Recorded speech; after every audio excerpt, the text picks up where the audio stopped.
कूद करके जाएंगे, क्योंकि अगर सीधे चले जाएंगे तो कहते हैं एक पैर इधर हो गया एक उधर हो गया तो चौका अशुद्ध हो गया। हाँ, पाखंड बहुत करते हैं।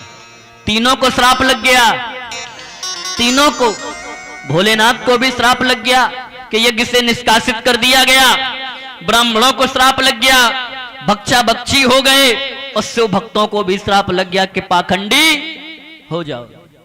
अब तीनों वहां से चले गए। अब इतनी हिम्मत किसमें है कि भैया यज्ञ करे, क्योंकि जो यज्ञ करेगा वो भोलेनाथ को नहीं बुलाएगा, और जो भोलेनाथ को नहीं बुलाएगा वो भोलेनाथ का कोप सहन करेगा। अब इतनी हिम्मत किसमें है? बिल्ली के गले में घंटी कौन बांधे। सब चुप हो गए, देवता भी चुपचाप बैठ गए। हो गया यज्ञ, बैठो घर पे। हाँ, अब कई वर्ष बीत गए। जब बहुत वर्ष बीत गए, देवताओं ने फिर एक मंत्रणा करी। बोले कई वर्ष बीत गए, यज्ञ होना बंद हो गया। किसके कारण? दक्ष के कारण। आज दक्ष से कहा गया कि तुम्हारे कारण यज्ञ होना बंद हो गया। अब सबसे पहले तुम यज्ञ करो, सबसे पहले यज्ञ तुम करो, और भोलेनाथ को ना बुलाओ।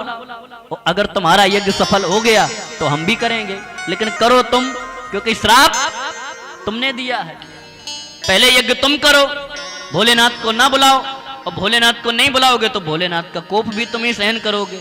और अगर तुम्हारा यज्ञ सफल हो गया तो हम भी नहीं बुलाएंगे, लेकिन प्रारंभ तुम करो। आज दक्ष ने यज्ञ किया, सबको बुलाया, सबको बुलाया, लेकिन भोलेनाथ के पास कोई सूचना नहीं। अरे भोलेनाथ तो छोड़ो, अपनी बेटी सती को भी नहीं बुलाया।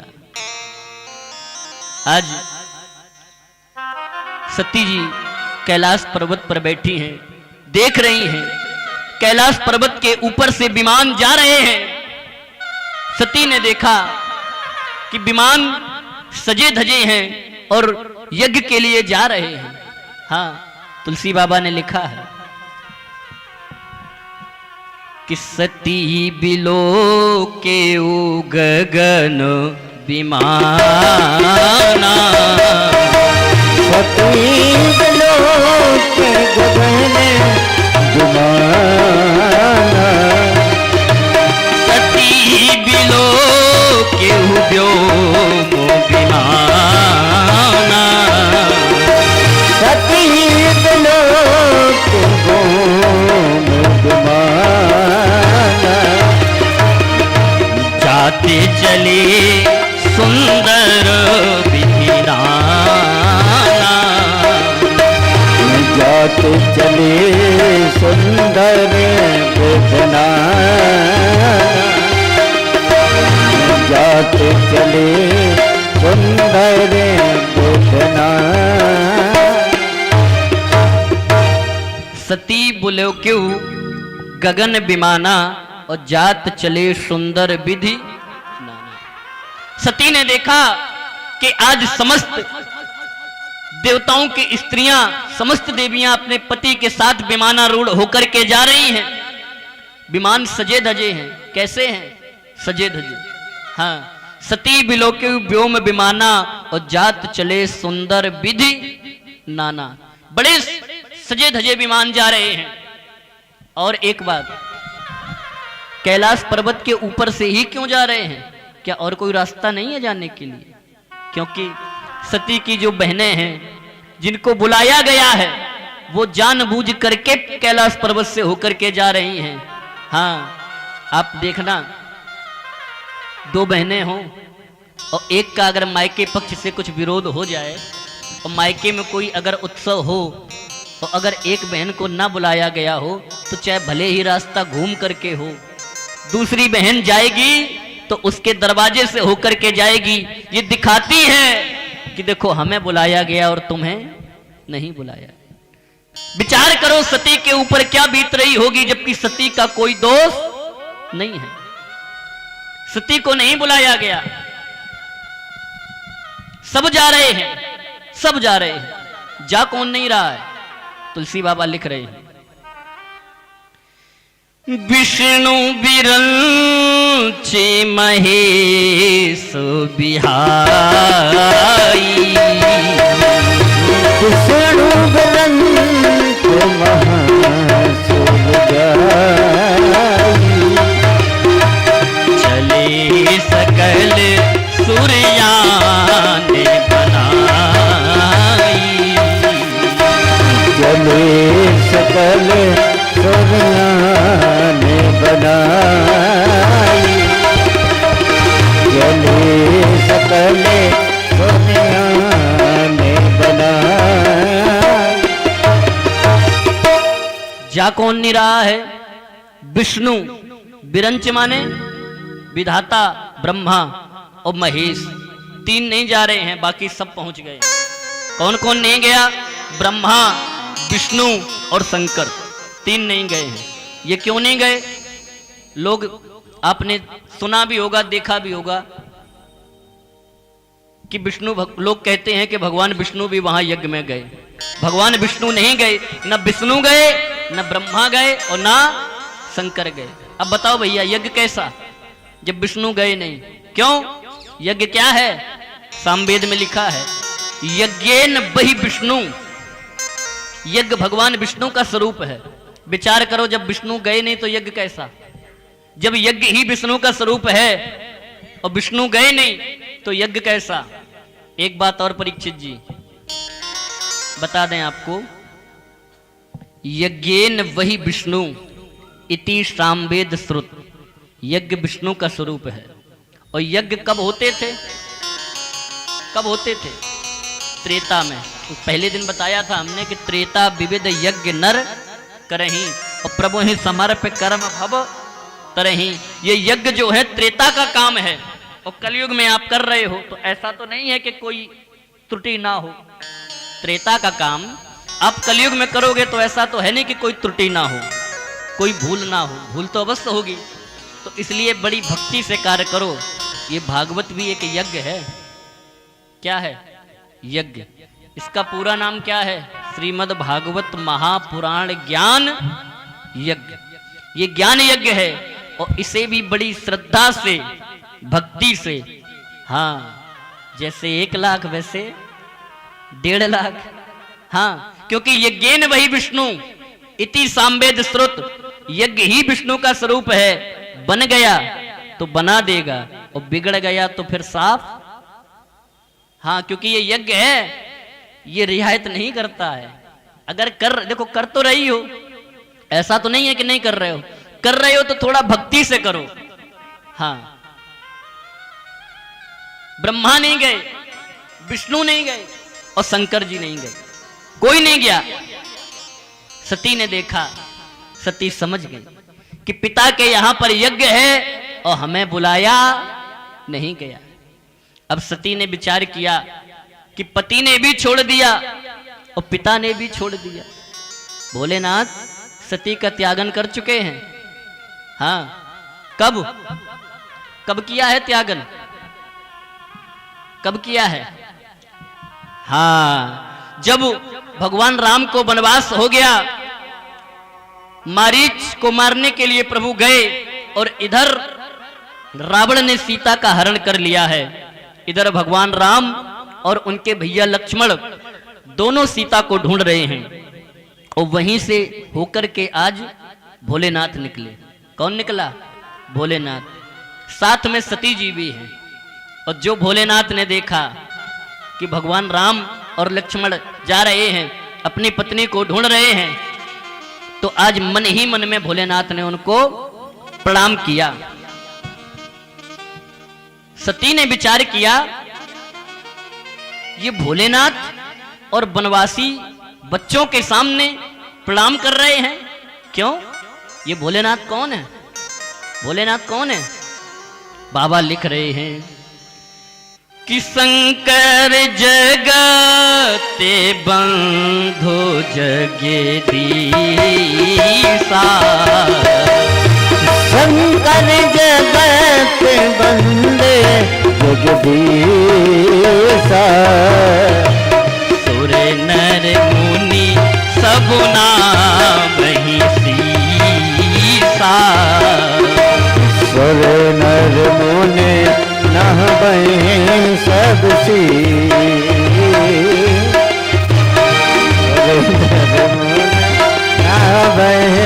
सब सीसा। भोलेनाथ कौन है? शंकर जगत बंधु जग दीसा, और सुर नर मुनि सब नावे सीसा। और तिन नृप सुतन कीन परनामा, और कहू सच्चिदानंद परधामा। भोलेनाथ ने जब प्रणाम किया तो क्या कहा? जय हो सच्चिदानंद प्रभु तुम्हारी जय हो। सती ने विचार किया ये सच्चिदानंद कह रहे हैं। सती ने कहा महाराज ये किसे प्रणाम कर रहे हो? भोलेनाथ ने कहा सती यही तो हमारे सच्चिदानंद प्रभु हैं। सती ने कहा ये सच्चिदानंद नहीं हो सकते। क्यों? क्योंकि अगर इनके अंदर जरा भी सत्य होता तो ये जान जाते कि ये हिरण नहीं ये मारीच है। फिर क्यों मारने चले गए पीछे इसके?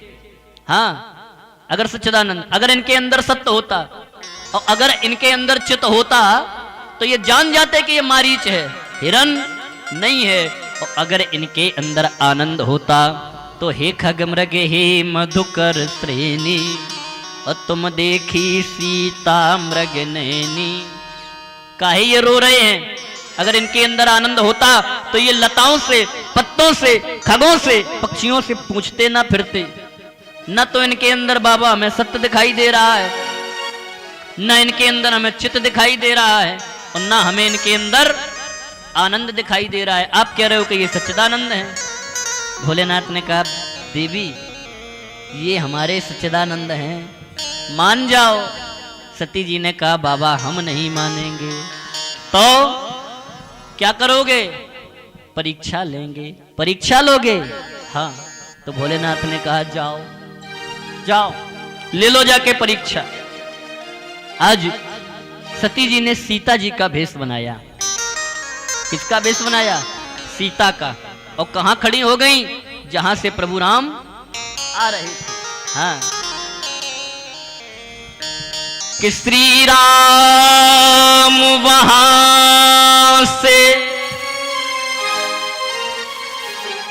आ निकले,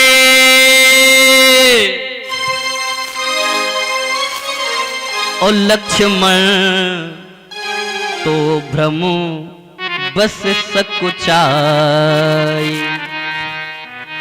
भगवान राम उधर से निकले, लक्ष्मण जी थोड़े से सच्चाए। लक्ष्मण जी ने विचार किया भैया कह रहे भाभी कहाँ है? भाभी तो ये बैठी हैं। हाँ, कि प्रभु राम वहां से आ निकले, हो लक्ष्मण तो भ्रम बस सकुचाई। हो परमा या पति माया विलो, उनकी माया पर मुस्काई। उनकी माया पर मुस्काई। प्रभु राम वहां से आ निकले, प्रभु राम वहां से आ निकले, लक्ष्मण तो भ्रम बस सकुचाए। लक्ष्मण तो ब्रह्म बस सकुचाए। परमा या पति माँ या विलोक, परमाया पति की माया विलोक, अपनी माया पर मुस्काई।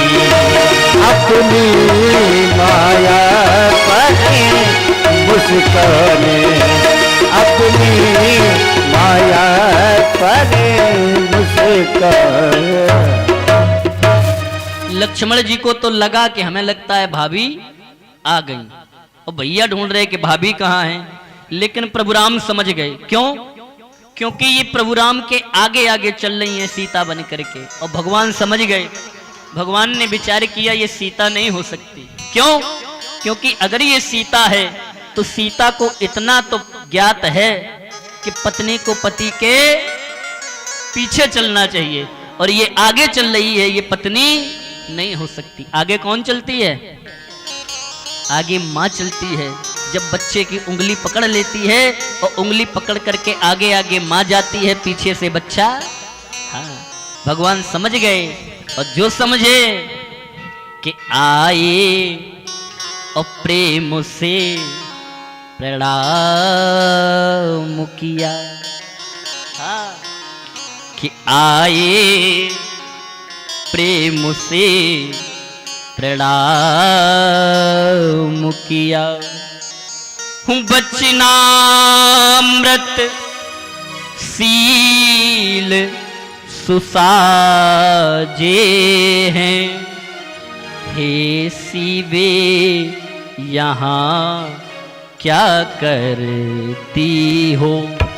ऐसिए यहाँ पर क्या करती हो? आए प्रेम से प्रणाम किया। आए प्रेम से प्रणाम किया। आए प्रेम से प्रणाम किया। बचना मृतशील सुसाजे हैं,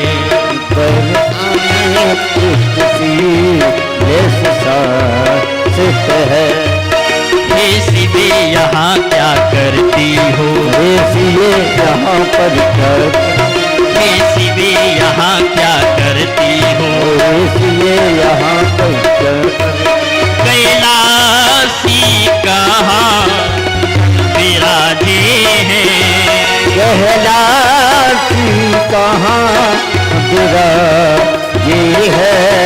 कैलाशी कहाँ विराजे हैं? कैलाशी कहाँ पर विराजे है? कैलाशी कहाँ विराजे हैं?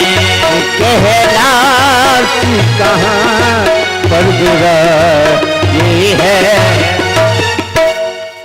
आए प्रेम से प्रणाम किया, और बचनामृत शील सुसाजे हैं, हे शिवे यहाँ क्या करती हो? कैलाशी कहाँ विराजे हैं। जो कहा, और यही तुलसी बाबा लिख रहे हैं। हाँ, तुलसी बाबा जी ने क्या लिखा? भगवान राम ने जब देखा सती को सीता के भेष में, तो कहे वो बहोरे कहाँ बरस के तो? कहे बहोर कहाँ बरस के तू? बिपिने अकेली फिर हो के बिपिने अकेली फिर कहे तू? बिपिने अकेली फिर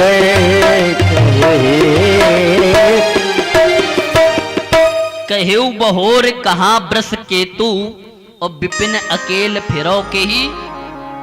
ये ब्रसकेतु जो नाम है, भैया थोड़ी आवाज बढ़ाओ।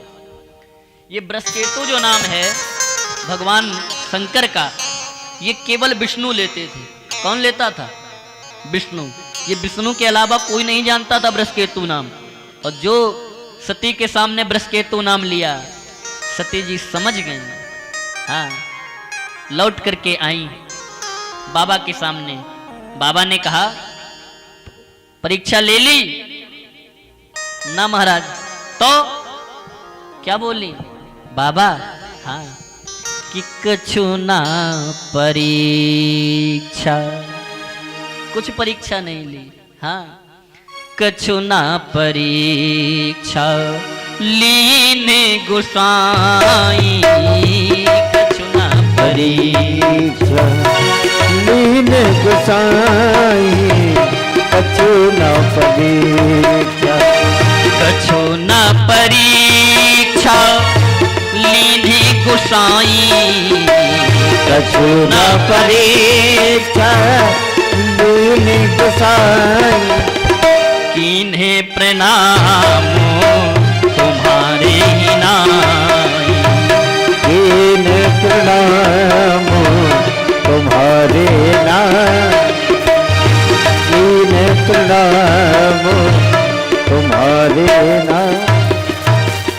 कछु न परीक्षा लीन गुसाई और कीन प्रणाम तुम्हारी।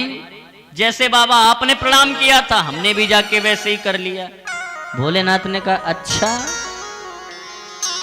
हाँ देखो सबसे पहली गलती सती की कि पति की बात नहीं मानी। पति ने कहा ये सच्चिदानंद हैं, सती ने नहीं मानी, पहली गलती। दूसरी गलती सीता का भेष बनाया, दूसरी गलती।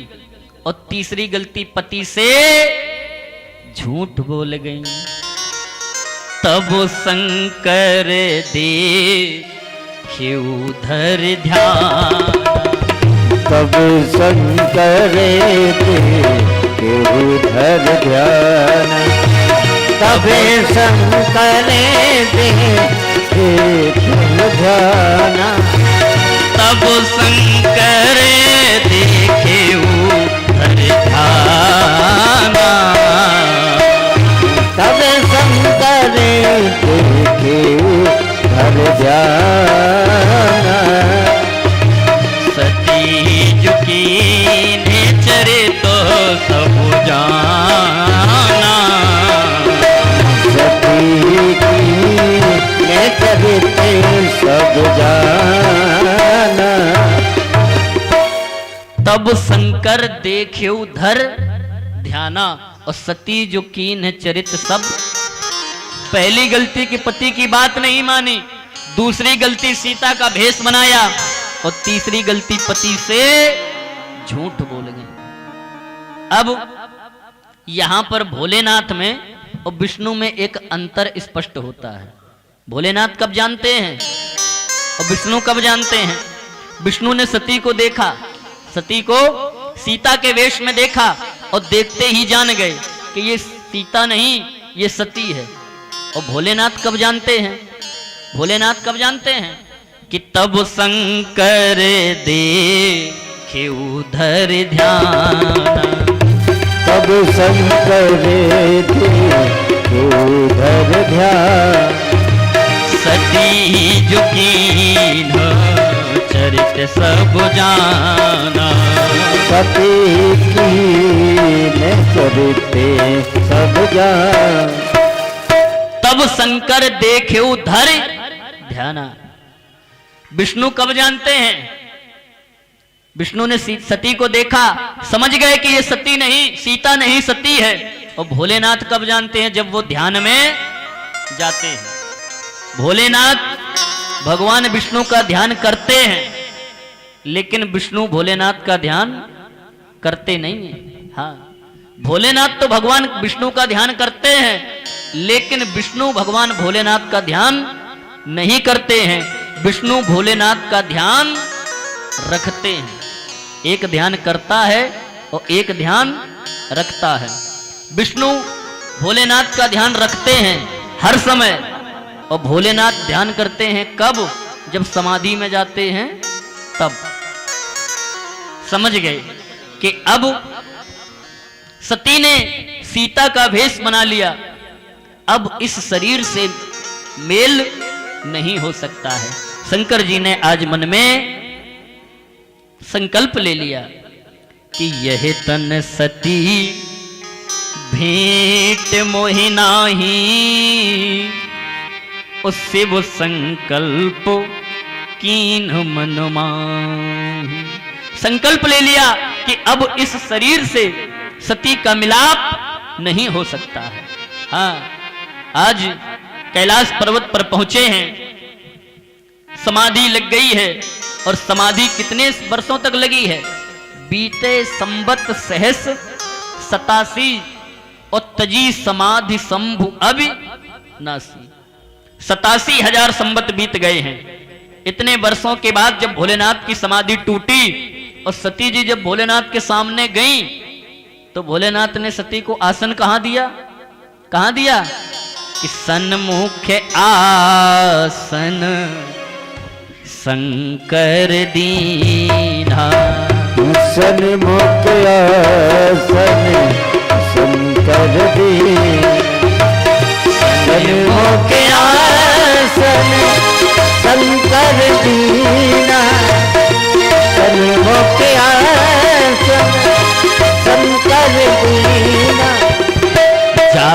शंभु पद बंधन कीन्हा। जाय शंभु बंधन कीन्हा। जाय शंभु बंधन कीन्हा। आसन कहाँ दिया सती को? कहाँ दिया आसन? सामने। और वैसे पत्नी का आसन होता कहाँ है? पत्नी का कहाँ स्थान होता है? वामांग। शुभ कर्म में दाईं तरफ, और वैसे स्थान वामांग होता है। कन्यादाने विवाहे च प्रतिष्ठा यज्ञ कर्मणे सर्वेषु धर्म कार्येषु स्त्री दाएं लक्षणा। इतने स्थान पर स्त्री दाईं तरफ रहती है, वैसे स्थान वामांग होता है। और भोलेनाथ ने आसन कहाँ दे दिया? सन्मुख, सामने।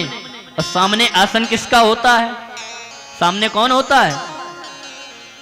सन्मुख हो ये जीव मोहि जबाही। सन्मुख हो ये जीव जब जबाही। सन्मुख हो ये जीव जब जबाही। जन्म कोटि अघिना सहित बाही। जन्म कोट अगना से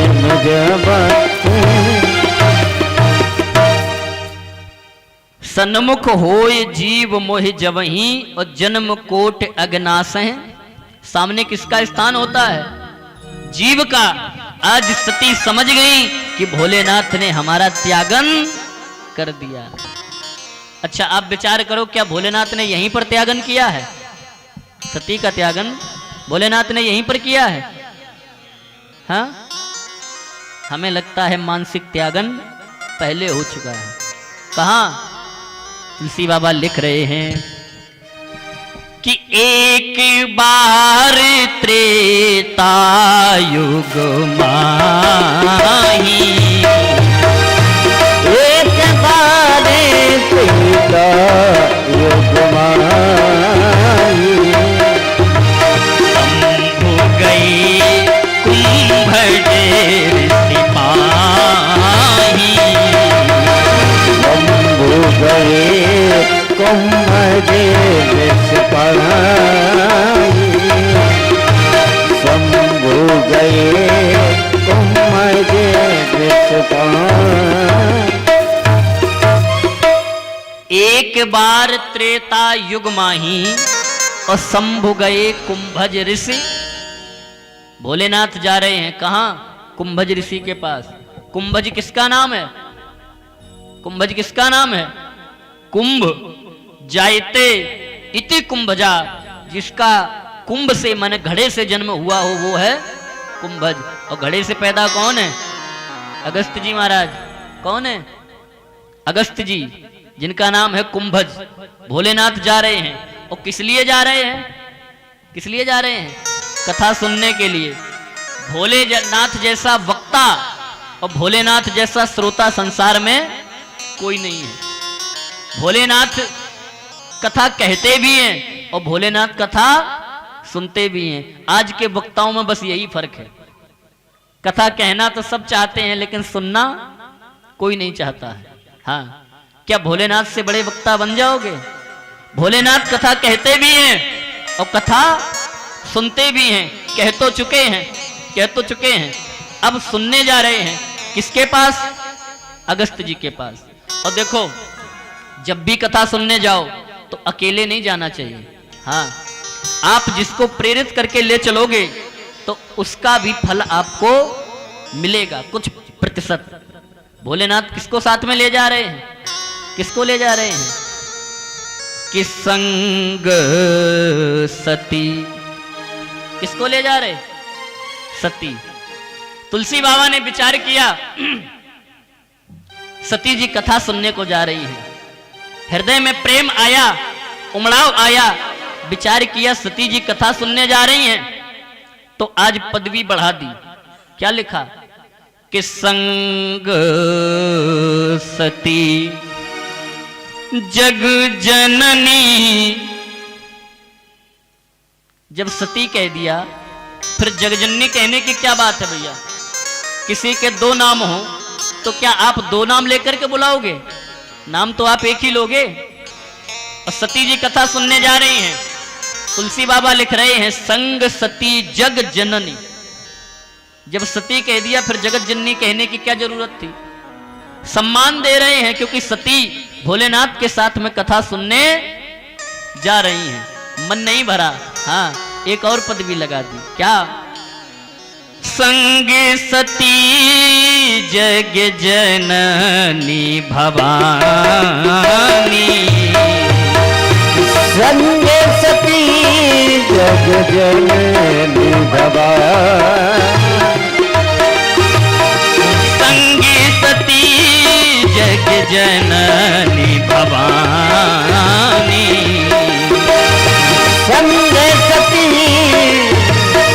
संग सती जग जननी भवानी। पूजे ऋषि अखिलेश्वर जानी। पूजे ऋषि अखिलेश्वर जानी। पूजे ऋषि अखिलेश्वर जानी। संग सती जग जननी भवानी और पूजे ऋषि अखिलेश्वर जानी। वक्ता की पूजा हर समय विष्णु समझ करके करनी चाहिए। आज शंकर जी कथा सुनने के लिए गए, अगस्त जी की पूजा की, कथा सुनी किसने? भोलेनाथ ने। और सुनी किसने नहीं? किसने नहीं सुनी? सती ने, क्योंकि सती जी कथा में सो गई, नृत्य कर रही है। तुलसी बाबा ने लिखा आगे कि राम कथा मुनिवर जे बखानी। राम कथा मुनिवर जे बखानी। सुनी महेश परमो सुख मानी। सुनी महेश परम सुख ज्ञानी। सुनी महेश परम सुख ज्ञानी। राम कथा मुनिवर्ज बखानी और सुनी महेश। सती का नाम नहीं है, हाँ सती जी ने कथा नहीं सुनी। सुनी महेश परम सुख मानी। और जब सती जी ने कथा नहीं सुनी, भोलेनाथ जब कथा हो गई तो भोलेनाथ ने कहा सती जी से, जगाया, चलो। सती जी ने कहा कथा कहाँ चल रही बाबा? बाबा ने कहा सती आरती हो गई है, प्रसाद लो और चलो घर। क्यों? क्योंकि तुम्हें जब जब मेरे राम की कथा होती है, जब जब मेरे प्रभु की कथा होती है, तुम्हें नींद आ जाती है। भोलेनाथ ने मानो मानसिक त्यागन यहीं पर कर दिया और तुलसी बाबा की अर्धाली स्पष्ट कर रही है। क्यों कर दिया? कि जाके प्रिय न राम देही तजिए ताहि कोटि बैरी सम यद्यपि परमो सने। तजो पिता प्रहलाद, किसने किसका त्यागन कर दिया?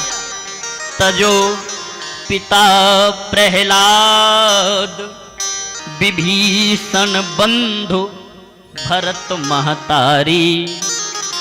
और बलि गुरु तजो कंठ ब्रज बन तिन भय मुद मंगलकारी।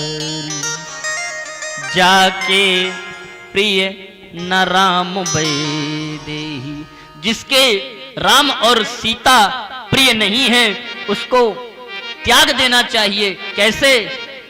यद्यपि परम स्नेही, भले ही कितना प्यारा हो, कितना भी आपका रिश्तेदार हो, खास हो, संबंधी हो, उसका त्यागन ऐसे कर देना चाहिए जैसे करोड़ों शत्रुओं का तजिए ताहि कोट बैरी सम यद्यपि परम स्नेही। मानो भोलेनाथ ने आज सती का मानसिक त्यागन यही कर दिया। तुलसी बाबा की अर्धाली स्पष्ट कर रही है क्या? मुनि संगी विदा मांगे त्रिपुरारी, मुनि संग बेदा, मुनि संग बेदा मांगे त्रिपुरारी। भवने चले संग दक्ष कुमारी, भवने चले संग दक्ष कुमारी, भवने चले संग दक्ष कुमारी। मुनि संग विदा मांग त्रिपुरारी और भवन चले संग दक्ष कुमारी। अच्छा भैया जरा विचार करना, जब सती जी कथा सुनने के लिए आई थी तब कौन थी? संग सती जग जननी भवानी। कौन थी? संग सती जग जननी भवानी। और जब जा रही हैं तो भवन चले संग दक्ष कुमारी। अब न सती है, न जगत जननी है, न भवानी है, अब कौन है? भवन चले संग दक्ष कुमारी। मानो भोलेनाथ ने आज सती का मानसिक त्यागन यही कर दिया। हाँ, अब आइए कथा प्रसंग पर। सती जी ने देखा मेरी समस्त बहनें जा रही हैं, मेरे पिता ने यज्ञ कराया है, सबको बुलाया जा रहा है, लेकिन सती को कोई खबर, कोई सूचना नहीं। भोलेनाथ से बैर था, लेकिन बेटी सती ने क्या बिगाड़ा था? बेटी सती को भी दक्ष ने नहीं बुलाया। हाँ, सती जी सोच रही हैं कि ब्रजंती सर्वतो दिग्भ्य उपदेव वर स्त्रिया विमान यान संप्रेष्ठ निष्कंठी सुवाससा। विमान जा रहे हैं, और विमान है कैसे कि निष्कंठी सुवाससा।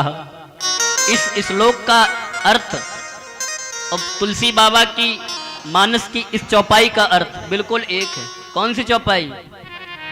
सती बिलो के गगन विमाना, सती बिलो के, सती बिलो के गगन विमाना। जाते चले सुंदर विधिनाना, जाते चले सुंदर विधिनाना, जाते चले सुंदर विधिनाना।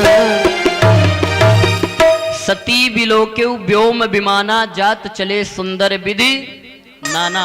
विमान सजे धजे हैं, और वही व्यास जी कह रहे हैं कि ब्रजंती सर्वतो दिग्भ्यो उपदेव वर स्त्रियः विमान यानः संप्रेष्ठ निष्कंठी सुवाससः। कंठी माने, कंठी माने हार।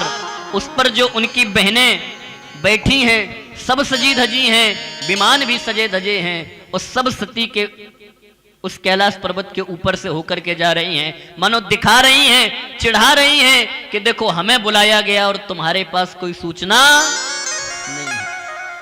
अब सती मरना चाहती हैं। सती मरना क्यों चाहती हैं? क्योंकि सती जानती हैं कि हमारा भोलेनाथ ने त्यागन कर दिया है। जब कोई बहन को उसका पति छोड़ देता है, त्यागन कर देता है, तो उसके मन में एक आस होती है कि पति ने त्यागन कर दिया, कोई बात नहीं, जिस पिता ने हमें पाल पोस करके बड़ा किया है 2 वक्त की रोटी दे देगा, मैं अपना सारा जीवन अपने मायके में काट लूंगी। आज सती ने विचार किया कि मेरे पति ने तो हमें छोड़ ही दिया है और आज मेरे पिता ने भी हमें छोड़ दिया। अब सती मरना चाहती हैं, विचार कर रही हैं कि मरना तो है, लेकिन इस शरीर को भी मैं वहीं जाकर के भस्म करूंगी जिस पिता ने मुझे ये शरीर दिया है। हाँ, मरना चाहती हैं। भोलेनाथ के पास पहुंची, भोलेनाथ के हाथ जोड़े, क्या बोली कि प्रजापतिस्ते स्वसुर से सांप्रतम निर्यापितो यज्ञ महोत्सव किलो। क्या बोली भोलेनाथ से, स्वामी आपके ससुर के यहां पर यज्ञ हो रहा है। क्या कह रही हैं, आपके ससुर, मेरे पिता नहीं, क्योंकि अगर हम ये कह देंगे मेरे पिता, जानती हैं कि इनका आपस में झगड़ा हो रहा है, और अगर हमने कह दिया मेरे पिता तो पृथक हो जाएगा। क्या कह रही, आपके ससुर के यहाँ पर यज्ञ हो रहा है, जिससे जो दूरियां हैं शायद वो कम हो जाएं। तुलसी बाबा ने तो लिखा है कि पिता भवन उत्सव परम, और जो प्रभु आयस होय तो मैं जाऊं कृपायतन और सादर देखन सोय। लेकिन व्यास जी ने पिता शब्द से संबोधन नहीं किया। व्यास जी ने क्या लिखा कि प्रजापति ते स्वसुर से सांप्रतम। हे स्वामी, आपके ससुर के यहां पर यज्ञ हो रहा है, मैं भी चली जाऊं। भोलेनाथ ने कहा, सती अरे जिसका मुझे डर था आज तूने मेरे सामने वही कह दिया। क्यों, तुम्हें पता नहीं है तुम्हारे पिता का और मेरा विवाद चल रहा है। उस भरी सभा में उसने मुझे अपमानित किया है और उसी अपमान के कारण उसने मुझे नहीं बुलाया। अरे मुझे नहीं बुलाया कोई बात नहीं, तुम्हें भी उसी द्वेष के कारण नहीं बुलाया। इसलिए सती दक्ष सकल सब सुता बुलाई, समस्त पुत्रियों को दक्ष ने बुलाया, लेकिन मेरे बैरो तुम बिसराई, मेरे बैर के कारण उसने तुम्हें भी नहीं बुलाया। हाँ, सती जी ने कहा, आप ही तो कहते थे, आपने ही तो कहा था कि पिता के यहां, गुरु के यहां, मित्र के यहां प्रभु का दरबार लगा हो, वहां यद्यपि मित्र प्रभु पितु गुर गेहा, और बिन बोले जावो संदेहा। इतने स्थान पर बिना बुलाए चला जाना चाहिए। आप कह रहे हो कि बुलाया नहीं गया, मेरे पिता के यहां यज्ञ हो रहा है, मुझे जाना चाहिए। भोलेनाथ ने कहा, सती तुम नहीं मानती हो, नहीं मानती हो। आव नहीं, आदर नहीं, नैनन नहीं स्नेह, और तुलसी तहां न जाइए चाहे कंचन बरसे में। भूल गई, मैंने ये तो कहा था कि इतने स्थानों पर तुम्हें बिना बुलाए चले जाना चाहिए, लेकिन तदपि बैर माने जहां कोई, और तहां गए कल्याण न होई। तुम्हारा पिता हमसे द्वेष मानता है, बैर मानता है, और फिर भी तुम जिद पकड़े हो जाने की। सती ने हाथ जोड़े कहा, बाबा हम नहीं मानेंगी, हम तो जाएंगी। भोलेनाथ ने कहा, नहीं मानोगी? सती ने कहा, नहीं बाबा, अब हम तुम्हारी बात नहीं मानेंगे। अभी तुम्हारे घर की बात होती तो तुम कुछ हमसे पूछते भी नहीं। आज मेरे पिता ने यज्ञ कराया है तो तुम कह रहे हो कि तदपि बैर माने जहां कोई। अभी तुम्हारे घर की बात होती तो आप हमसे पूछते भी नहीं। हम प्रभु आपकी बात नहीं मानेंगे, हम तो जाएंगे। भोलेनाथ ने कहा, सती नहीं मानोगी ना? भोलेनाथ ने कहा, सती मान जाओ, अगर तुम वहां बिना बुलाए जाओगी तो ऐसा हो जाएगा जो आज तक नहीं हुआ होगा। सती ने कहा क्या हो जाएगा? भोलेनाथ ने कहा सती कि यदि ब्रज शिष्ये तिहाय मद्वचो भद्रम भवत्वा न ततो भविष्यति संभावति स्वजनात् पराभवो यदा ससध्यो मरणाय कल्पते। ऐसा हो जाएगा जो ना आज तक हुआ और ना कभी होगा। सती ने कहा स्वामी क्या हो जाएगा? भोलेनाथ ने कहा सती यदि तुम वहां बिना बुलाए जाओगी तो वहां पर तुम्हारा अपमान होगा और उस अपमान को तुम सहन नहीं कर पाओगी, तुम्हें मरना पड़ेगा, मरना पड़ेगा। सती ने मन में विचार किया बाबा तुम अभी भी सोच रहे हो कि हम जीवित हैं। अरे मैं मर तो उसी दिन गई थी जिस दिन आपने मुझे सन्मुख आसन दे दिया था। हाँ, नहीं मानी सती, चलने के लिए तैयार हो गई। भोलेनाथ ने विचार किया हमें लगता है सती अब वापस नहीं आएंगी। आज समस्त दहेज का सामान लेकर के जो भी दक्ष ने दिया था सब दहेज का सामान गणों के साथ में लाद दिया और गणों से कहा कि जाओ सती के साथ में। आज समस्त गण सती के साथ में पहुंचे यज्ञशाला में और वहां की स्थिति क्या है? जो सती पहुंची और सती की जो बहनें थी उन्होंने जैसे ही सती को देखा हंसने लगी। देखो भगी भगाई चली आई।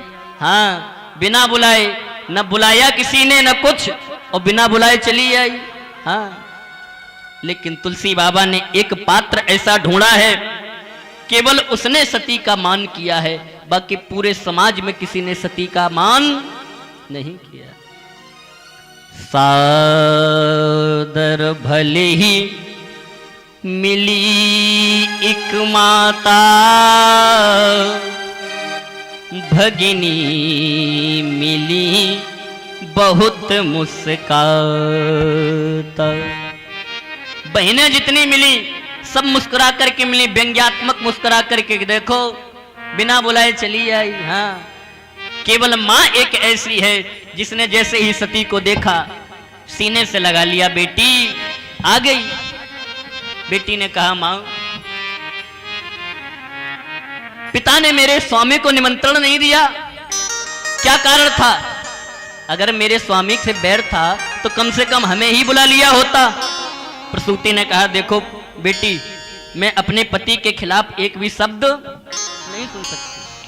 सती ने कहा ठीक है मैया कोई बात नहीं, यज्ञशाला कहाँ है? मुझे यज्ञशाला देखनी है। और जो यज्ञशाला में पहुंची कि सती जाय देखे जब जागा और कतहु न देख शंभु कर भागा। सती ने देखा कि समस्त देवियां अपने पत्नी के साथ में अपने आसन पर बैठी हैं। सती दौड़ करके इस कोने में जाती है, फिर दौड़ करके उस कोने में जाती है, फिर दौड़ करके इस कोने में जाती है। देख रही है शायद भोलेनाथ का भी कोई स्थान हो तो मेरे लिए भी वहां स्थान होगा, हम भी बैठ जाएंगे। लेकिन सती जाय देखियो जब जागा कतहु न देख शंभु कर भागा। कहीं उसे कोई भी स्थान नहीं मिला। हाँ, आज जब स्थान नहीं मिला, पिता यज्ञ कर रहा था, पिता के सामने खड़ी हो गई। सती ने कहा पिताजी तुम्हारी इतनी हिम्मत, तुमने भोलेनाथ का अपमान किया, इस यज्ञ में तुमने भोलेनाथ को कोई स्थान तक नहीं दिया। दक्ष ने देखा, आज दौड़ करके आज सती से कहा तेरी हिम्मत कैसे हुई यज्ञशाला में घुसने की? किससे पूछ करके आ गई? किसने बुलाया था? जो ये शब्द आज पिता के द्वारा सती ने सुने, सती के नेत्रों से आंसू निकलने। आज मेरा पिता मुझसे कह रहा है कि किसने बुलाया था तुझे यहां।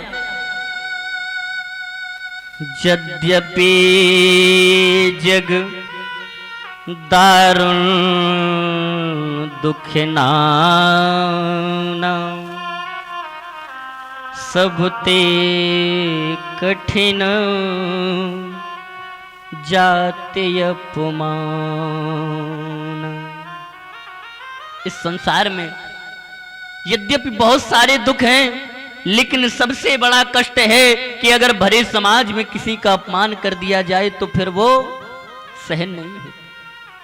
सती ने कहा, पिताजी तुमने भरी समाज में मेरा अपमान किया है, मेरा ही नहीं मेरे पति का भी अपमान, मैं अपने इस शरीर को नष्ट कर दूंगी। विचार कर रही है। भोलेनाथ ने मुझे समझाया था सती ना जाओ, क्योंकि वो जानते थे कि मेरा अपमान होगा और मैं उस अपमान को बर्दाश्त नहीं कर पाऊंगा। मैं शंकर कर कहा न माना। कितना समझाया था भोलेनाथ ने, वो जानते थे कि मैं ये अपमान सहन नहीं कर पाऊंगी। आज जिस शरीर को मेरे पिता ने मुझे दिया है, मैं इस शरीर को भी रखना नहीं चाहती। सती ने आज अपनी ऐसी दोनों हथेलियों को रगड़ा, इतनी जोर से रगड़ा कि आज अग्नि प्रकट हो गई और उसी अग्नि में जल करके सती मर गई। हाँ, कुंड में नहीं कूदी हैं, यज्ञ में नहीं कूदी हैं। लोग कहते हैं कि कुंड में कूद करके प्राण दिए हैं। आज तक कोई भी यज्ञ ऐसा नहीं गया जिसमें विघ्न न आया हो, चाहे वो दक्ष का यज्ञ हो, चाहे वो पांडवों का यज्ञ हो। ऐसा कोई यज्ञ नहीं है जिसमें विघ्न न आया हो, क्योंकि देवता और दैत्य दोनों प्रकार की शक्तियां होती हैं और दोनों विघ्न करती हैं। परीक्षित जी महाराज, सुबह सुबह पूजन क्यों किया जाता है? आपसे सुबह सुबह पूजन कराया जाता है। क्यों कराया जाता है? इसीलिए क्योंकि यज्ञ कोई भी हो, चाहे भागवत हो, ये भी एक यज्ञ है, सप्ताह ज्ञान यज्ञ। यज्ञ कोई भी हो, आज तक कभी ऐसा नहीं हुआ है कि जिसमें विघ्न न आया हो। देवता भी विघ्न डालते हैं और दैत्य भी विघ्न डालते हैं। दैत्य विघ्न क्यों डालते हैं? जो आसुरी प्रवृत्तियां होती हैं, क्योंकि वो जानती हैं कि अगर ये यज्ञ सफल हो गया तो मेरा सफाया हो जाएगा। और देवता इसलिए विघ्न डालते हैं कि अगर ये यज्ञ सफल हो गया तो फिर तुम्हारी गिनती हम में होने लगेगी, देवताओं में, और उन्हें ये अच्छा नहीं लगता। इसलिए दोनों विघ्न करते हैं। सुबह सुबह आपसे पूजन कराया जाता है, देवताओं का भी पूजन होता है और दैत्यों का भी पूजन होता है। कोई यज्ञ ऐसा नहीं गया जिसमें विघ्न न आया हो। और यज्ञ, एक बात और है, कितनी भी बड़ी विपत्ति आ जाए, यज्ञ कभी बंद नहीं किया जाता। अभी देखना, सती मर गई, सती मर गई, लेकिन यज्ञ बंद नहीं हुआ। आज भोलेनाथ के जो गढ़ थे, इन्होंने यज्ञ को विध्वंस करना चाहा, लेकिन भृगु ने आज यज्ञ के माध्यम से याज्ञिक बालकों को पैदा कर दिया, जिन्होंने आज भोलेनाथ के गढ़ों को मार करके भगा दिया। देवर्षि नारद ने जाकर के भोलेनाथ को सूचना दी। भोलेनाथ से कहा कि सती का देहांत हो गया है। क्रोध में आकर के भोलेनाथ ने अपने जटा को पटक दिया, जिससे एक बड़ा भयंकर काला काला वीरभद्र नाम का बालक पैदा हो गया। बोलो वीरभद्र महाराज की जय। आज उस वीरभद्र को आदेश दिया, जाओ मेरे प्यारे वीरभद्र, कि भवो तुम किम करोमि तो गृणन्तमाह बद्धांजलिं भगवन् भूतनाथ। दक्षं सयज्ञं जहि मद भटानां अत्वमग्रणी रुद्र भटान सकोमि। दक्षम सयज्ञम, भोलेनाथ ने कहा जाओ मेरे प्यारे वीरभद्र, दक्ष को यज्ञ के सहित नष्ट कर दो। आज चला वीरभद्र अपने साथ में बालकों को लेकर के भगवान के गढ़ों को लेकर के जा रहा है। बड़ी जोर की आंधी सी आई। भृगु ने देखा कि एक सामने से धूल उड़ती हुई आ रही है। भृगु ने विचार किया कि हमें लगता है भोलेनाथ ने किसी को भेजा है। देखते ही देखते ये वीरभद्र नाम का बालक यज्ञशाला में प्रवेश कर गया। वीरभद्र ने आज दक्ष को पकड़ा और पकड़ करके छाती पर बैठ गया, छाती पर, और अस्त्र से तलवार से दक्ष का सिर काट रहा है, दक्ष का सिर काट रहा है, लेकिन दक्ष का सिर नहीं कट रहा, क्योंकि इसे वरदान प्राप्त है कि किसी भी अस्त्र शस्त्र से तुम्हारा सिर नहीं कटेगा। अब कटेगा नहीं तो टूटेगा। सो वीरभद्र ने दक्ष का सिर पकड़ा ऐसे, और ऐसे ऐंठना प्रारंभ किया, ऐसे ऐंठते गए और सिर टूट गया। आज उसी सिर को यज्ञ कुंड में फेंक दिया, स्वाहा, दक्ष का प्राणांत हो गया। कि भृगुर बबंध मणिमानो वीरभद्रा प्रजापतिम चंडीसा पूषणम देवम भगम नंदीश्वरो गृहीत। दक्ष को वीरभद्र ने मार दिया। अब चंडीस ने पूसा नाम के ब्राह्मण को पकड़ा। किसको? पूसा नाम के ब्राह्मण को। जब भोलेनाथ का अपमान हो रहा था तो ये दांत निकाल करके हंस रहे थे। मैंने आपको बताया था, भृगु जी जब हंस रहे थे तो अपनी दाढ़ी पे हाथ घुमा रहे थे, और पूसा नाम के जो ब्राह्मण थे ये दांत निकाल करके हंस रहे थे। तो चंडीस ने एक घूसा मारा पूसा नाम के ब्राह्मण को। कोई बनावटी कथा नहीं कह रहे, बिल्कुल भागवत का, हाँ जो लिखा है वही। एक घूसा मारा तो जितने भी दांत थे पूसा नाम के ब्राह्मण के सब जमीन पर गिर गए। भृगुर बबंध मणिमानो और वीरभद्र प्रजापतिम और चंडीसा पूषणम वंदे भगम नंदीश्वरो गृहीत। और आज वीरभद्र ने भृगु बाबा को पकड़ लिया। हाँ, जब भोलेनाथ का अपमान हो रहा था तो दाढ़ी को फुलकार करके हंस रहे थे।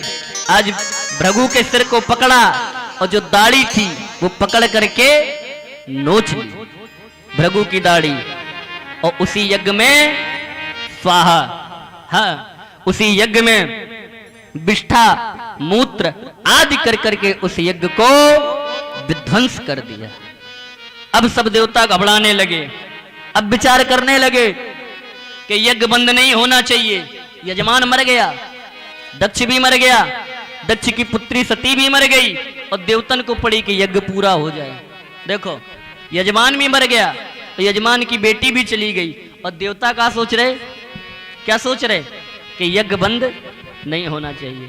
देवता पहुंचे सब ब्रह्मा जी के पास, प्रभु किसी भी तरह से यज्ञ बंद नहीं होना चाहिए, क्योंकि यदि यज्ञ बंद हो गया तो लोगों का यज्ञ पर विश्वास उठ जाएगा। ब्रह्मा जी ने कहा भैया मेरे बस में कुछ नहीं है, विष्णु जी के पास चलो। विष्णु जी के पास पहुंचे, भगवान विष्णु ने कहा मेरे हाथ में भी कुछ नहीं है, चलो। सब भोले बाबा के पास चलते हैं। सब आज भोले बाबा के पास पहुंचे हैं, सब ने प्रार्थना करी। हाँ, कि सब देवों में देव बड़े हैं मेरे बाबा भोलेनाथ। सभी देवता महादेव के चरण नवाबे माथे, देव नहीं इन साधुजा करें हम किसकी पूजा। देव नहीं इन साधुजा करें महादेव की पूजा।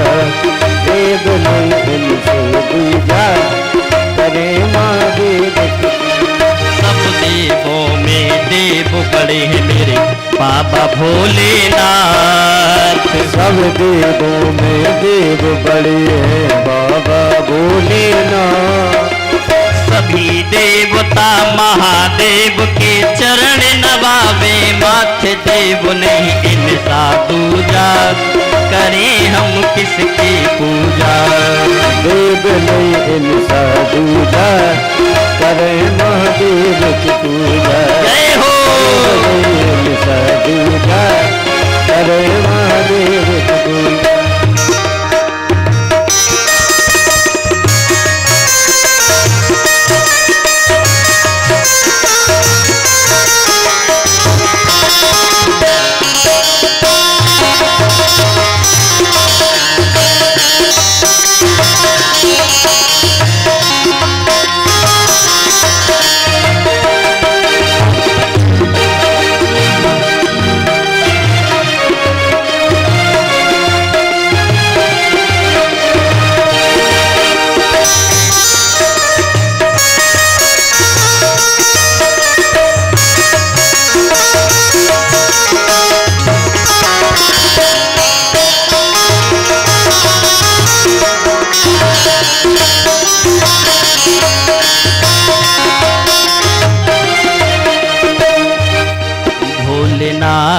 से निराला शंभुनाथ से निराला भोले। और नहीं भोलेनाथ से निराला शंभुनाथ से निराला और कोई नहीं।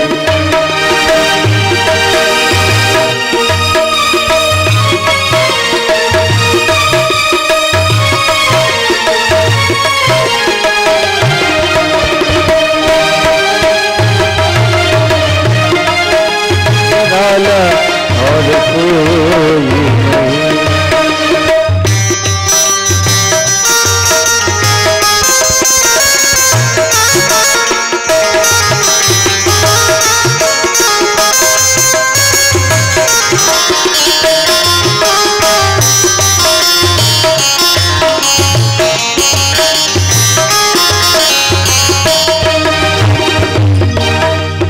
उनका डमरू डम डम बोले अगम निगम की बेद ये खोले। उनका डमरू डम डम बोले अगम निगम के बेद खोले। उनका डमरू डम डम बोले अगम निगम की बेद ये खोले। उनका डमरू डम डम बोले अगम निगम के बेद खोले। हुए ता डमरू बजाने वाला ऐसा डमरू बजाने वाला और नहीं भोलेनाथ से निराला कोई और नहीं। शंभुनाथ से निराला कोई और नहीं। जय हो।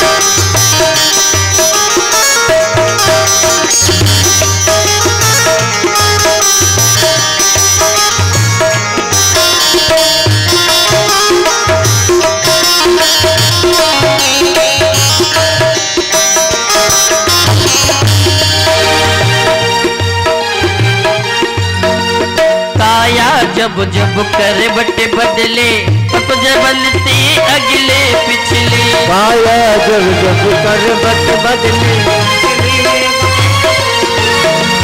काया जब जब करे बटे बदले बाप बदलते अगले पिछले। काया जब जब कर बट बदले पाप बदलते अगले पिछले। ऐसा भक्तों का रखवाला ऐसा भक्तों का रखवाला ऐसा भक्तों का रखवाला ऐसा और नहीं भोलेनाथ से निराला शंभुनाथ से निराला कोई और नहीं। भोलेनाथ से निराला कोई और नहीं।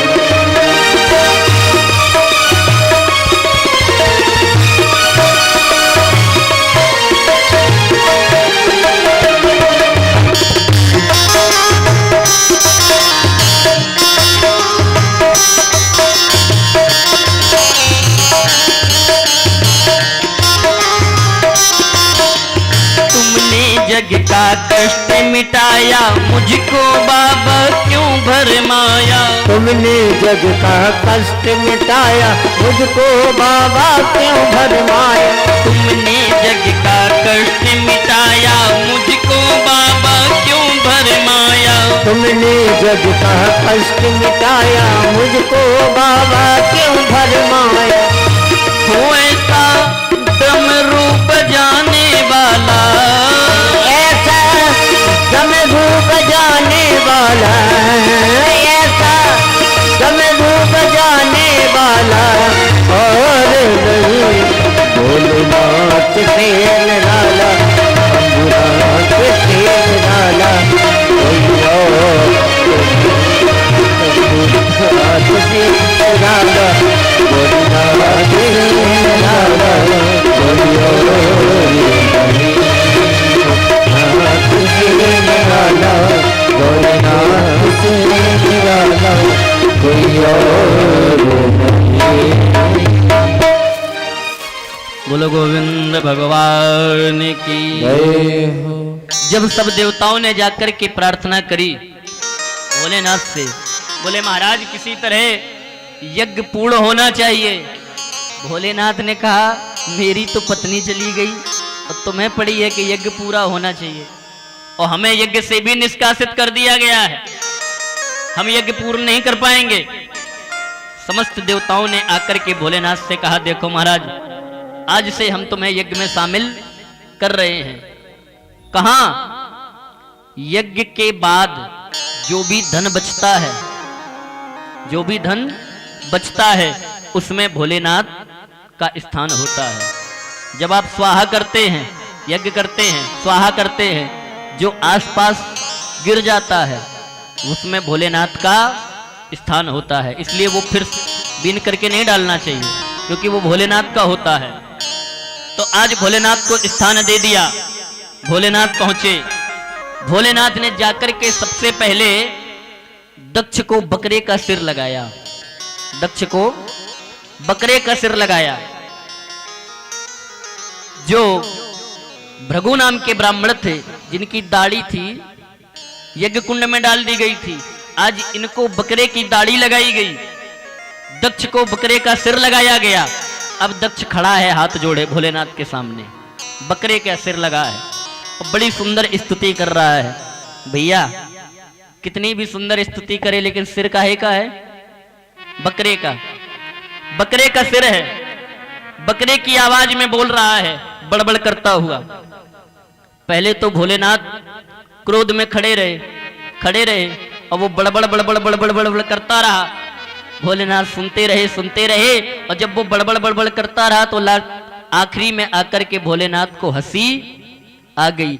तब से ये सिद्धांत बन गया कि जब भी आप भोलेनाथ के मंदिर में जाएं, खूब सेवा करो, हाँ खूब जल चढ़ाओ, धतूरा चढ़ाओ, बेलपत्र चढ़ाओ, मिष्ठान चढ़ाओ, सब कुछ चढ़ाओ, लेकिन जब मंदिर से बाहर आ जाओ तो एक बार भोलेनाथ की तरफ देख करके और बिराना चाहिए।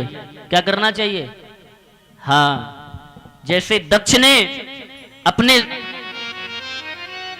दामाद की स्तुति की थी बकरे के स्वरूप में, तब से यह प्रथा बन गई कि मंदिर के बाहर आओ और भगवान भोलेनाथ की तरफ देख करके एक बार बिराना चाहिए, क्योंकि भोलेनाथ को अपने ससुर की याद आ जाती है तो फिर वो जल्दी कृपा कर देते हैं। कोई मनगढ़ंत बात नहीं है। हाँ, आज दक्ष को पुनः यजमान बनाया गया और फिर से वो यज्ञ पूर्ण हुआ। बोलो विष्णु भगवान की, बोलो गोविंद भगवान की जय हो। प्रिय व्रतोत्तान पादौ त्रिस्त्रा कन्याश्च भारत आकूतिर देवहूतिश्च प्रसूतिरिति सत्तमम्। मनु महाराज की 5 संतानें हुई। प्रियव्रत और उत्तानपाद नाम के 2 बालक हुए। आकुति, देवहूति और प्रसूति नाम की 3 कन्याएं हुई। परीक्षित जी महाराज, अभी आप कन्याओं के वंश की कथा सुन रहे थे। किसके? कन्याओं के वंश की। आकुति, देवहूति। आकुति की कथा सुनी थी आपने, प्रजापति रुचि के साथ में विवाह हुआ था। देवहूति का वो है उत्तानपाद। अगर देखा जाए परीक्षित जी तो हम भी उत्तानपाद हैं और आप भी उत्तानपाद हैं। क्यों? क्योंकि जिस समय बालक मां के गर्भ में होता है तो स्थिति यही होती है। मां के गर्भ में जब बालक होता है तो सिर नीचे होता है और पैर ऊपर होते हैं।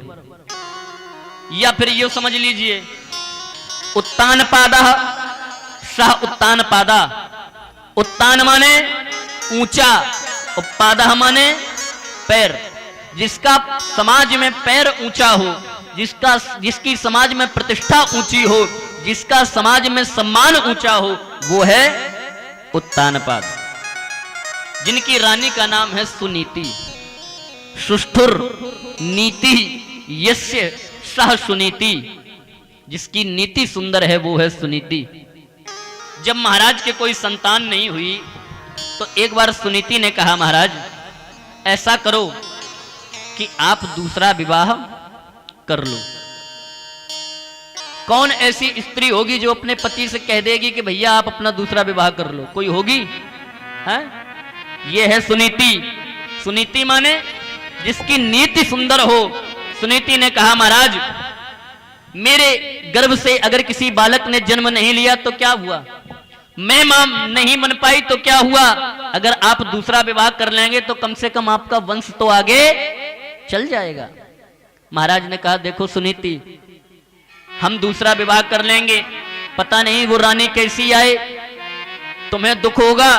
सुनीति ने कहा महाराज मैं समस्त दुखों को सहन कर लूंगी, लेकिन कम से कम आपका वंश तो बढ़ जाएगा। जब सुनीति नहीं मानी तब महाराज ने सुरुचि के साथ में अपना विवाह किया और हुआ वही। सुनीति तो ये सोच रही थी कि महाराज का विवाह होगा, वो भी घर में रहेगी, हम भी घर में रहेंगी, छोटी बहन बनकर के आएगी, दोनों महाराज की सेवा किया करेंगी।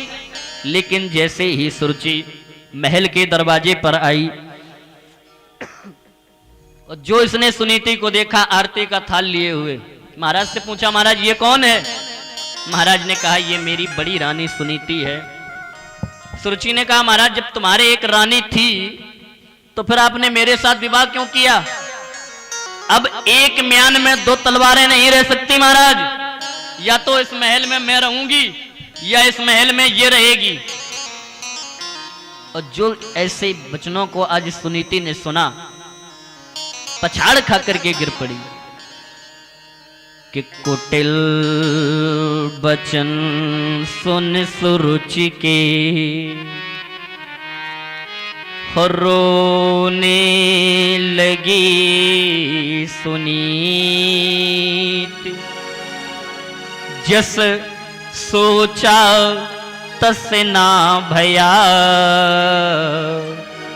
भया बहुत विपरीत। विचार करने लगी मैंने सोचा था ये तो छोटी बहन बनकर के आएगी, दोनों बहनें आराम से प्रभु की सेवा किया करेंगी, महाराज की सेवा करेंगी, लेकिन इसने तो यही कह दिया कि अगर ये घर में रहेगी तो मैं नहीं रहूंगी। सुनीति ने कहा महाराज कोई बात नहीं, मेरे लिए आप जंगल में झोपड़ी बनवा दो। आज महाराज तो सुरुचि के साथ में महलों में रहने लगे और सुनीति के लिए जंगल में झोपड़ी बनवा दी। आज सुनीति जंगल में झोपड़ी बनाकर के रह रही है। एक दिन की बात, देवर्षि नारद का आगमन सुनीति के यहां पर हुआ और जैसे ही सुनीति ने देखा, सुनीति की कुटिया में जो सुनीति ने देखा, आज देवर्षि नारद के लिए बड़ा सुंदर आसन डाला, बड़ी सेवा की, चरणोदक लिया, जल पखार पैर पखार करके आज जो भी कुटिया में था आज नारद जी के सामने प्रस्तुत कर दिया। बड़ी सेवा की नारद जी की। और जो नारद ने सेवा देखी, नारद के मुंह से निकल गया देवी पुत्रवती भवो सौभाग्यवती भवो। सुनीति ने जैसे ही सुना रोने लगी, महाराज आज मुझे दुख इस बात का नहीं है कि सुनीति के कोई बालक नहीं है, अब अगर आज मुझे दुख किसी बात का है तो केवल एक बात का है कि महाराज मुझ अभागिन सुनीति के कारण एक संत का वचन मिथ्या हो जाएगा। क्यों? क्योंकि मैं तो जंगल में रहती हूं और मेरे पति तो सुरुचि के साथ में महलों में रहते हैं। महाराज आपने कहा पुत्रवती भवो सौभाग्यवती भवो, मुझे इस बात की चिंता नहीं है कि सुनीति के कोई संतान नहीं है, लेकिन आज इस अभागिन सुनीति के कारण एक संत का वचन मिथ्या हो गया। देवर्षि नारद ने कहा देवी जो होता है अच्छा होता है, प्रभु की इच्छा से होता है, हो सकता है इसमें प्रभु की ही कोई इच्छा हो। हाँ, देवर्षि नारद तो चले गए, लेकिन प्रभु की इच्छा, एक समय महाराज उत्तानपाद शिकार खेलने के लिए जंगल में गए, रास्ता भटक गए, शाम हो गई। इधर सुरुचि ने विचार किया शाम हो चुकी है, महाराज लौट करके नहीं आए, हो सकता है सुबह आएंगे। आज महल के फाटक बंद कर दिए। महाराज जब लौट करके पहुंचे तो देखा फाटक बंद है। विचार किया आज छोटी रानी के फाटक बंद है तो क्या हुआ, आज रात्रि में बड़ी रानी के यहां पर विश्राम कर लिया जाए। सुनीति की कुटिया पर आज महाराज पहुंचे। प्रभु की इच्छा संत का आशीर्वाद आज मैया सुनीति उसी रात्रि में गर्भवती हो गई। समय आने पर मैया सुनीति के गर्भ से एक बड़े सुंदर बालक ने जन्म लिया और इधर सुरुचि के भी गर्भ से बड़े सुंदर बालक ने जन्म लिया। नामकरण हुआ। सुनीति के बालक का नाम ध्रुव रखा गया, सुरुचि के बालक का नाम उत्तम रखा गया। बालक जब बड़े हुए और जब खेलने लगे तो देखो किस्मत, एक ऐसा जिसके लिए खेलने के लिए हजारों सैकड़ों खिलौने तैयार हैं और एक ऐसा जिसे खेलने के लिए मिट्टी के खिलौने भी नहीं है। एक बालक ऐसा जिसके सामने 56 भोग तैयार हैं और एक ऐसा जिसे खाने के लिए केवल सेर भर जौ मिलती है। और जबकि पिता एक है, पिता एक है, केवल मां दो हैं। हाँ, किसी कवि ने लिखा है कि दो फूल साथ फूले, दो फूल साथ फूले, हर किस्मत जुदा जुदा है। दो फूल साथ किस्मत जुदा जुदा है, दो फूल साथ खेले, दो फूल साथ खेले। किस्मत जुदा जुदा है, दो फूल साथ खेले, दो फूल साथ फूले, किस्मत जुदा जुदा है। दो फूल साथ खेले, किस्मत जुदा जुदा है। एक का बना है गजरा, एक का बना है गजरा, ओ एक का बना है गजरा, एक का बना है गजरा। एक कब्र पर चढ़ा है, एक का बना है गजरा, एक कब्र पर चढ़ा है। दो फूल साथ खेले, दो फूल साथ जय हो।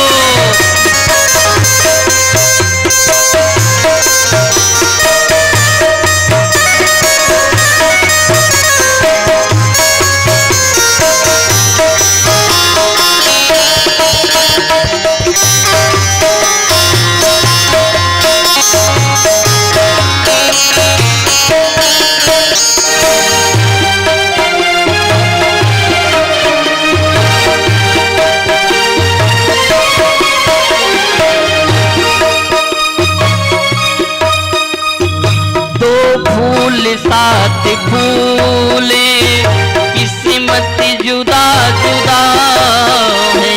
फूले साथ खेले, किस्मत जुदा जुदा है।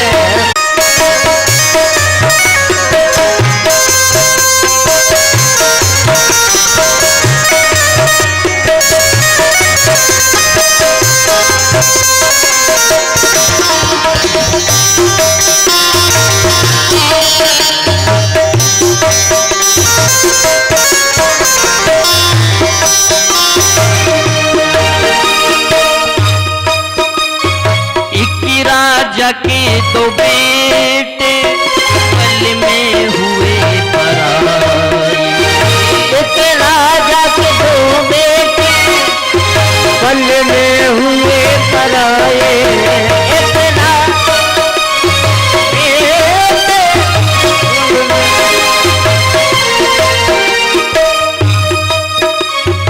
एक राजा के दो बेटे पल में हुए पराए, एक राजा के दो बेटे पल में हुए पराए। एक राजा के दो बेटे पल में हुए पराए, एक राजा के दो बेटे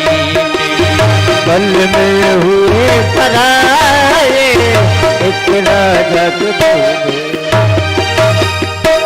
एक राजा के दो बेटे पल में हुए पराए, एक बादशाह बना है एक भीख मांगता है। दो फूल साथ फूले किस्मत जुदा जुदा है, एक का बना है गजरा एक कब्र पर चढ़ा है। ये सब किस्मत की बात है। पिता एक है माँ दो हैं, एक ऐसा जिसके खेलने के लिए हजारों सैकड़ों खिलौने तैयार हैं, एक ऐसा जिसे मिट्टी के खिलौने भी नसीब नहीं है, एक ऐसा जिसे खाने के लिए 56 भोग तैयार हैं, और एक ऐसा जिसे शेर भर जौ मिलती है। बड़े हुए जब बालक आपस में खेलने के लिए जाने लगे तो एक बार ध्रुव जी भी गए। हाँ, अब ये नियम रखा गया कि आज खेल में उसे शामिल किया जाएगा जो अपने माता और पिता का नाम बताएगा। 5 साल की अवस्था है, 5 वर्ष की बालक है। नियम रखा गया जो अपने माता पिता का नाम बताएगा उसे खेल में शामिल किया जाएगा। उत्तम से पूछा गया, भैया तुम्हारी मैया का नाम क्या है? उत्तम ने कहा, भैया मेरी मैया का नाम सुरुचि है। पिता का नाम क्या है? उत्तम ने कहा, भैया मेरे पिता का नाम महाराज उत्तानपाद है। खेल में शामिल कर लिया गया। ध्रुव से कहा गया, भैया तुम्हारी मैया का नाम क्या है? ध्रुव ने कहा, भैया मेरी मैया का नाम सुनीति है। पिता का नाम क्या है? ध्रुव एक क्षण मौन रहे, अगले ही क्षण बोले, भैया हाँ मेरी मैया का नाम सुनीति है और मेरे पिता का नाम सुनीति है। बालक हंसने लगे। देखो देखो, इसे इतना भी नहीं मालूम जो मैया का नाम बता रहा है वही पिता का नाम बता रहा है।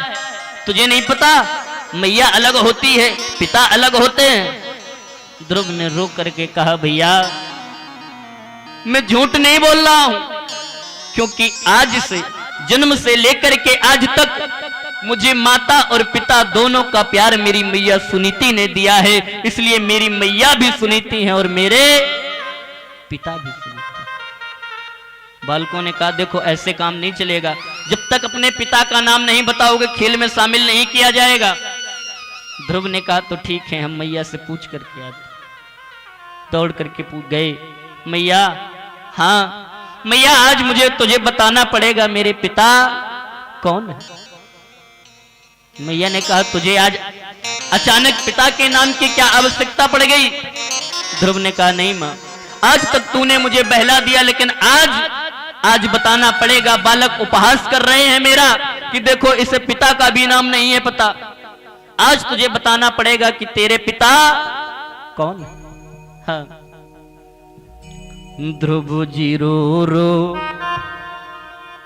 ध्रुव जी रो रो सुनीति से कहने लगे। ध्रुव जी रो रो सुनीति से कहने लगे, माँ बता दो पिताजी मेरे कौन है।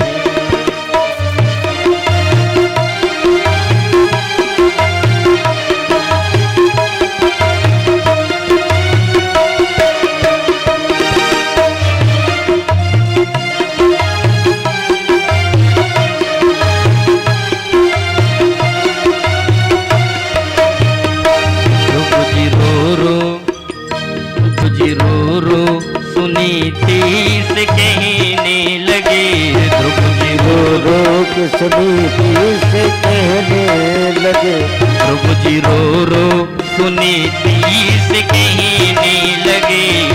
जी रो रो के सुनीति से कहने लगे, माँ बता दो पिताजी मेरे कौन है।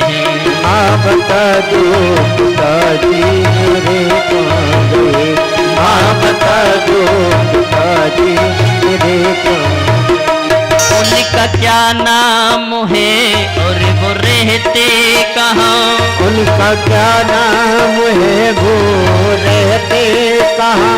उनका क्या नाम है और वो रहते कहाँ? उनका क्या नाम है वो रहते कहाँ? माँ बता दो तू क्यों मौन है। माँ बता दो क्यों बोल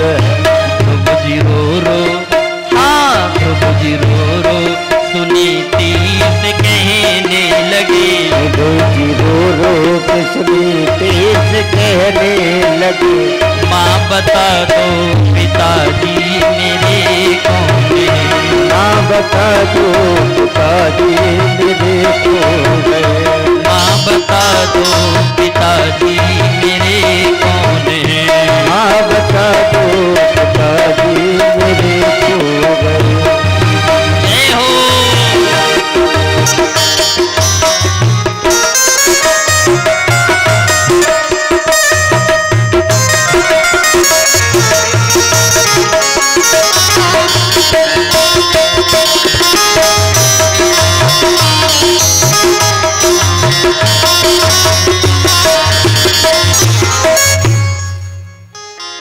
मैया से कहा, मैया आज तो तुम्हें बताना पड़ेगा मेरे पिताजी कौन हैं। मैया सुनीति ने कहा, अगर जानना चाहता है तो सुन, तेरे पिता यहाँ के महाराज उत्तानपाद हैं। ध्रुव ने कहा, माँ तू झूठ बोल रही। क्यों? क्योंकि एक बालक और मेरे साथ में खेलने आया था, उससे जब पूछा गया कि तेरी मैया कौन है, तो उसने कहा मेरी मैया सुरुचि है। उससे पूछा गया तुम्हारे पिता कौन है, तो उसने भी कहा था मेरे पिता महाराज उत्तानपाद हैं। और मेरे भी आप बता रही हो मेरे भी पिता उत्तानपाद हैं। जब मेरे और उसके दोनों के पिता एक हैं, तो माँ उसके वस्त्र हीरे जटित क्यों और मेरे वस्त्र ये फटे हुए क्यों?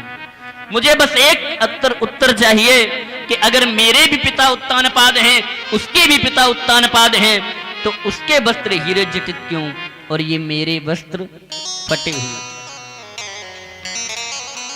मैया ने कहा, बेटा जो सच था वो मैंने तुम्हें बता दिया। रही बात वस्त्रों की, तो ये कर्मों की खेती है बेटा। जो जैसा करके आया है वो से इस जन्म में वैसा भोगना पड़े, प्रारब्ध है। हाँ, ध्रुव दौड़ करके आए। ध्रुव ने कहा, भैया मैं अपने पिता का नाम पूछ करके आया हूं। बालकों ने कहा, क्या नाम है? ध्रुव ने कहा, भैया मेरे पिता यहाँ के महाराज उत्तानपाद हैं। बालक हंसने लगे, रे मूर्ख, तू हमारे महाराज को बदनाम कर रहा है, अपने पिता का नाम महाराज उत्तानपाद बता रहा है।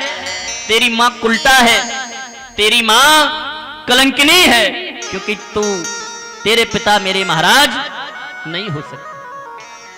ध्रुव ने विचार किया कि अगर आज मैंने अपने पिता को साबित न कर पाया तो मेरी मां कलंकिनी हो जाएगी।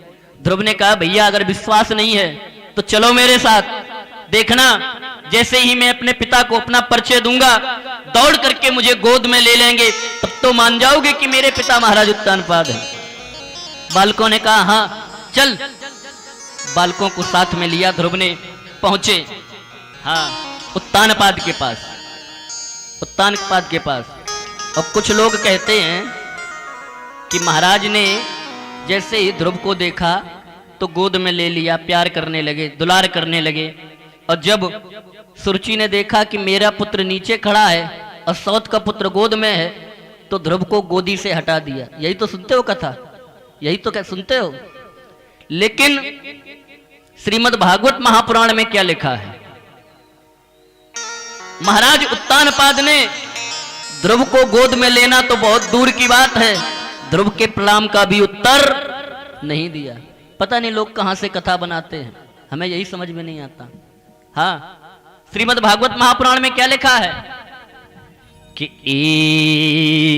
एकदा सुरुचि पुत्रम, एक समय सुरुचि के पुत्र को महाराज अंक मारोप्य लालयन, अंक माने गोद, गोद में लेकर के लालयन दुलार कर रहे थे।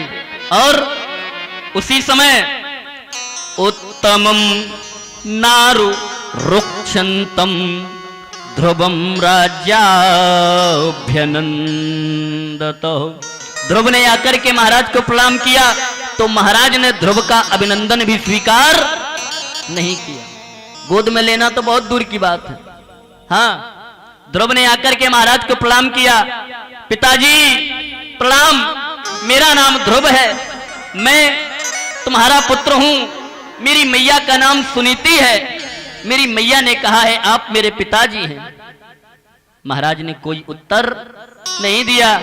अब ध्रुव ने विचार किया कि यदि महाराज ने अभी भी कोई उत्तर नहीं दिया तो ये बालक जिनको हम साथ में लेकर के आएंगे, अब ये बालक मेरी माँ को उल्टा कह देंगे, मेरी मैया को कलंकिनी कह देंगे। अब देखो 5 वर्ष का बालक और माँ को कलंकिनी ना होने पावे बचाने के लिए प्रयास कर रहा है। पुनः प्रणाम किया, पिताजी मेरा नाम ध्रुव है, मैं सुनीति का पुत्र हूँ। मेरी मैया सुनीति ने कहा है कि आप मेरे पिता हैं। आप एक बार मुझे अपनी गोद में पुत्र कह करके अपनी गोद में ले लें तो इन बालकों को प्रमाण मिल जाएगा कि मेरे पिता आप हैं, अन्यथा ये बालक मेरी मैया को कलंकिनी साबित कर देंगे। महाराज ने फिर भी कोई उत्तर नहीं दिया। वहीं खड़ी थी सुरुचि।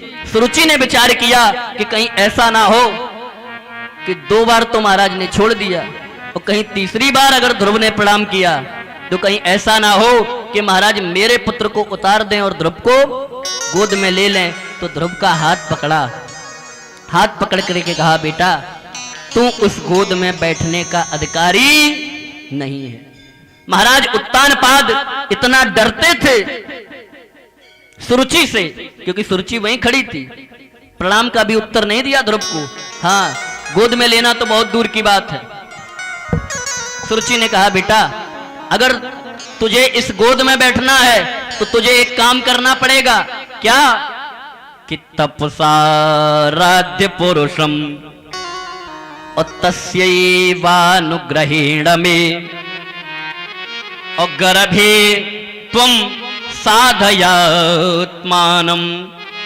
यदाक्षसेन्द्रपाशनम। अगर तुम्हें इस गोद में बैठना है तो तुझे भी एक काम करना पड़ेगा कि तपसाराध्य पुरुषम, भगवान की तपस्या करो और जब भगवान प्रसन्न हो जावे वरदान मांगने के लिए कहें तो वरदान क्या मांगना कि हे प्रभु मेरी इस जीवन लीला को समाप्त कर दो और पुनः जब मुझे जन्म देना तो सुरुचि के गर्भ से देना, और जब तू इस गर्भ से जन्म लेगा तब तू इस गोद में बैठने का अधिकारी होगा। देखो कितना अभिमान सुरुचि को। सुरुचि ने भगवान के पद से भी बड़ी अपनी कोख बताई है। अच्छा एक बात बताओ, हम साधन के द्वारा साध्य को प्राप्त करते हैं कि साध्य के द्वारा साधन को प्राप्त करते हैं? साधन के द्वारा साध्य को प्राप्त करते हैं कि साध्य के द्वारा साधन को प्राप्त करते हैं? आपको जैसे मान के चलो उरई जाना है, उरई जाना है, आप बस में बैठ करके गए तो बस आपका क्या हो गई? साधन, और उरई क्या हो गया? साध्य। तो आप साधन के द्वारा साध्य तक जाते हैं, न कि साध्य से साधन पे आते हैं। सुरुचि ने भगवान के पद को बना लिया साधन और अपनी कोख को बना दिया साध्य, कि पहले भगवान की तपस्या कर और वरदान ये मांगना कि हमें पुनः जब जन्म मिले तो सुरुचि के गर्भ से। विचार करो, जिसे भगवान मिल जाएंगे वो फिर दोबारा गर्भ में आएगा? विचार करो, जिसे भगवान मिल जाएंगे वो ये कहेगा कि हमें दोबारा इस जन्म अगले जन्म में हमें आना पड़े। तो आज सुरुचि ने अभिमान बस अपनी कोख को भगवान के भी पद से बड़ा बता दिया। हाँ, ध्रुव लौट करके आए, मैया से कहा, सुनीति से रो करके मैया हमें अब तू ये बता कि भगवान कहाँ मिलते हैं। 5 वर्ष का बालक जैसा बता दिया वैसे ही पूछ रहा है, मैया हाँ ये बताओ भगवान कहाँ मिलते हैं। सुनीति ने कहा आजकल तू बहुत बहकी बहकी बातें करने लगा है, कभी कहता है मुझे पिताजी के नाम बता दो, कभी कुछ कहता है, कभी कहता है भगवान कहाँ मिलते हैं। क्या काम है तुझे भगवान से? नहीं मैया तुझ बताओ भगवान कहाँ मिलते हैं। मैया ने कहा देखो बेटा, जो साधु लोग होते हैं, संत लोग होते हैं, ये हजारों वर्षों तक भगवान की तपस्या जंगल में करते हैं, तब भगवान उनको दर्शन देते हैं। ध्रुव के मन में ये बात बैठ गई कि भगवान कब मिलते हैं? जब जंगल में जाकर के हम तपस्या करेंगे तब भगवान मिलेंगे। इतनी बात पकड़ ली ध्रुव ने। आज मैया से कहा, माँ मैं भगवान को प्राप्त करने के लिए जा रहा हूं। आज पूरा इतिहास बताया। इस तरह से मैं पिताजी के पास गया, मेरी सौतेली मैया सुरुचि ने इस प्रकार के वचन कहे हैं और अब मुझे मैया भगवान को प्राप्त करना है। सुनीति ने कहा, बेटा जब छोटी माँ ने तुझे आज्ञा दे दी है तो ये बड़ी माँ तुझे नहीं रोकेगी। वही स्थिति है। कौन सी? जिस समय मैया कैकेयी ने दशरथ से वरदान मांगे थे, पहला वरदान मांगा था कि मेरे पुत्र भरत को राज्याभिषेक और राम को 14 वर्षों का वनवास। और जब राम कौशल्या से मिलने आए थे तो कौशल्या ने क्या कहा था कि जब छोटी माँ ने आज्ञा दे दी है तो ये बड़ी माँ तुम्हें रोकेगी नहीं। आज वही स्थिति है। मैया सुनीति से आज्ञा ली और ध्रुव चल दिए जंगल की तरफ। हाँ, देवर्षि नारद ने विचार किया, 5 वर्ष का बालक और जा रहा है भगवान को पाने के लिए। देवर्षि नारद ने आकर के ध्रुव को रोका। अरे बेटा ठहर जाओ, ठहर जाओ, क्या नाम है? ध्रुव ने कहा, मेरा नाम ध्रुव है। कहां जा रहे हो? भगवान को प्राप्त करने। भगवान कहां मिलेंगे? बोले जंगल में। देवर्षि नारद ने कहा, बेटा जंगल में जंगली जानवर रहेंगे, तुम्हें मार करके खा जाएंगे। ध्रुव ने कहा, महाराज तुम्हारा नाम क्या है? नारद ने कहा, मुझे नारद कहते हैं। ध्रुव ने कहा, महाराज असली नारद हो या फसली नारद हो? हाँ, असली नारद हो या फसली नारद हो? क्यों? क्योंकि नारद का अर्थ क्या है? नारम ददाती इति नारदा। नार माने ज्ञान, जो ज्ञान दे उसे नारद कहते हैं। महाराज आप तो हमें ज्ञान से भटका रहे हो। मेरी मैया ने कहा है कि प्रभु जंगल में मिलेंगे और तुम कह रहे हो कि जंगल में जंगली जानवर मिलेंगे। मेरी मैया ने आज तक हमसे कभी झूठ नहीं बोला। अब हमें ये बताओ कि असली नारद हो या फसली नारद हो? नारद के मुख से निकल गया क्या कि अहो तेजा क्षत्रियाणाम और मान भंगा मुमृष्यताम बालोप्ययम हृदा धत्ते यत्से मातुर सद बचा। नारद ने कहा, अहो तेजा क्षत्रियाणाम, ये नारद ऐसे क्षत्रियों के तेज को प्रणाम करता है जिस तेज के कारण ऐसे बालक का जन्म हो जाए कि 5 वर्ष का बालक। और इसे इतनी बड़ी मैया की बात लग गई कि आज 5 वर्ष की अवस्था और जा रहा है भगवान का भजन करने। इतनी बात लग गई।